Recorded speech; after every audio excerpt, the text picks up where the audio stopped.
Assalamualaikum Sobat Football United. Jumpa lagi Football United ringan amatiran ala gua. Kali ini gua akan membahas sebuah artikel dari The Athletic yang ditulis oleh Laurie Whitwell. Ini sesuai dengan salah satu usulan ya dari Sobat Football United. Terima kasih yang sudah menulis di kolom komentar. Bang, bahas dong artikel di The Athletic dari Laurie Whitwell terkait dengan Mason Greenwood. Kali ini gua akan bahas artikelnya. Seperti biasa akan gua artikan ya, dan nanti akan gua beri opini. Mohon maaf nih kalau lampunya nyala mati. Oke, langsung aja. Keputusan Manchester United terkait dengan Mason Greenwood akan terjadi sebelum musim depan ini dimulai. Ditulis oleh Laurie Whitwell dari The Athletic. Pre-season Manchester United ini sudah dimulai sebenarnya hari Kamis lalu. Bagaimana pemain-pemain ini sudah hadir lagi di Carrington, sudah ikut latihan lagi di Carrington, mempersiapkan untuk tour ya Manchester United ke Amerika.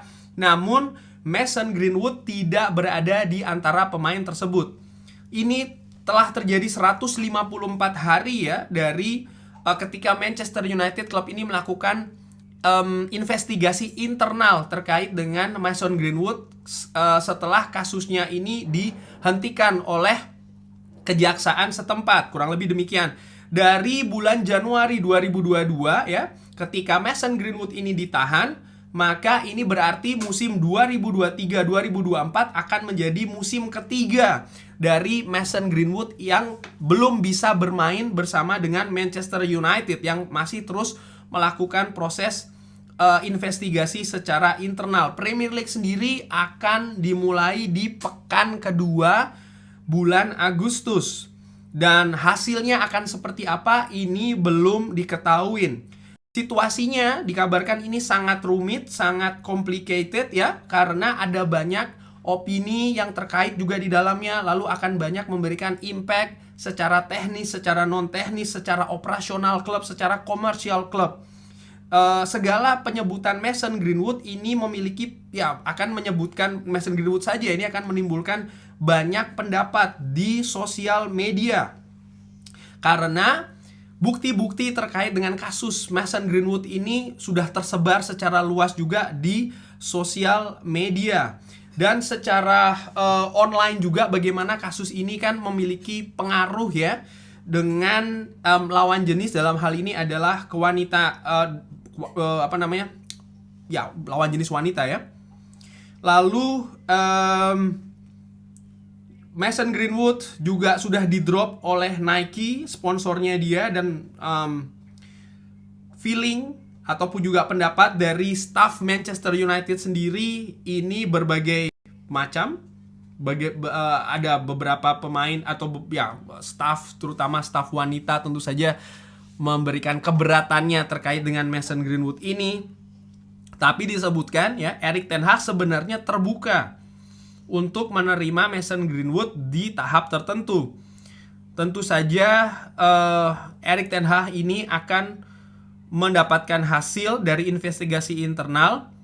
Tapi dia ini kalau melihat secara teknik artinya secara taktikal, tentu saja pemain berusia 21 tahun ya tentu saja memiliki teknis yang cukup bagus.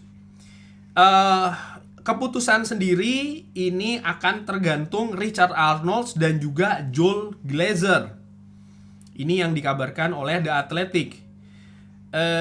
Ada kabar lainnya juga bagaimana proses integrasi lagi dari Mason Greenwood ini diperkirakan juga akan cukup sulit ya, terkait dengan ada staf wanita, ada juga tim wanita di Manchester United, juga fans di luar, bagaimana banyak juga fans wanita dari Manchester United. Mason Greenwood sendiri sudah berlatih secara privat ya selama beberapa bulan, dan ini dengan sepengetahuan dari Manchester United.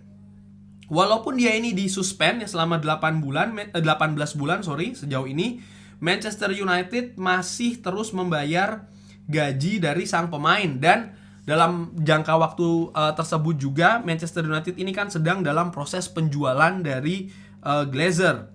Negosiasi terkait dengan strategic review ini masih terus berlangsung, belum ada keputusan ya. Walaupun demikian, dikabarkan kalau ini keputusan Mason Greenwood ini tidak ada kaitannya dengan proses jual beli klub Manchester United. Secara legal Mason Greenwood ya, ini tentu saja tidak ada lagi masalah karena tuntutannya sudah di-drop. Tapi bagaimana anggota dari tim wanita Manchester United, lalu juga beberapa ya seperti tadi dikatakan ya, staff dan juga fans tentu saja memiliki concern yang sangat besar ya, dan ini kan secara global fans ini, bukan hanya di UK, bukan hanya di Asia. Harus dilihat bukan hanya dari sisi technical saja tapi juga dari sisi lainnya juga. Dikabarkan kalau ada beberapa kemungkinan dari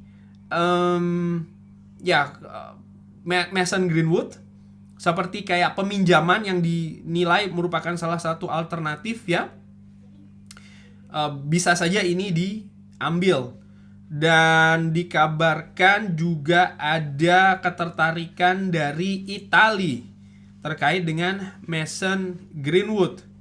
Lalu ya di terakhir kalau ini masih belum diputus dan akan segera diputuskan ya pendapat ataupun juga hasil dari investigasi ini terkait dengan Mason Greenwood. Dan di dropnya Mason Greenwood ini juga terkait ya, tentu saja ada kaitannya dengan bagaimana Manchester United ini kan masih terus mencari penyerang yang baru.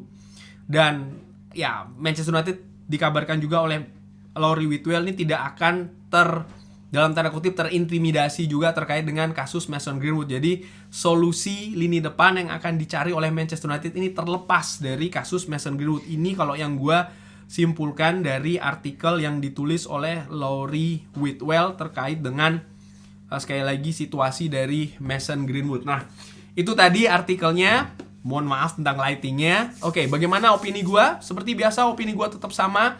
Talenta bisa dicari ya dimanapun. Gue melihat Manchester United ini bukan hanya sekedar klub sepak bola, tapi sudah menjadi sebuah mungkin seperti kayak identitas sepak bola juga. Karena bagaimana fans di seluruh dunia global ini sangat luas sekali. Ada juga fans wanita, ada juga fans anak-anak ya kan.